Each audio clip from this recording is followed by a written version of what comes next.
தமிழ் திரையுலகில் பல்வேறு படங்களில் நடித்தவர், சுயமரியாதை வீரர். தன்னுடைய காட்சி பொருள்களில் எந்த ஒரு ஆபாச காட்சிகளையோ அல்லது மது குடிப்பது போல காட்சிகளிலேயோ நடிக்காத மிகச்சிறந்த ஒரு நடிகர். தனக்கென்று ஒரு கொள்கை வழி கொண்டு நடித்தவர்.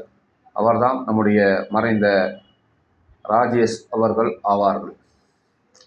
ஒரு 150 படத்திற்கு மேலே நடித்திருந்தாலும் தனக்கென்று ஒரு இடத்தை அவர் தக்க வைத்து கொண்டு சிறப்பாக தமிழ் மக்களுக்கு நல்ல அறிவுரைகளையும் கருத்துகளையும் திரைப்படம் மூலமாக சொன்னவர். அவரை பற்றி எந்த ஒரு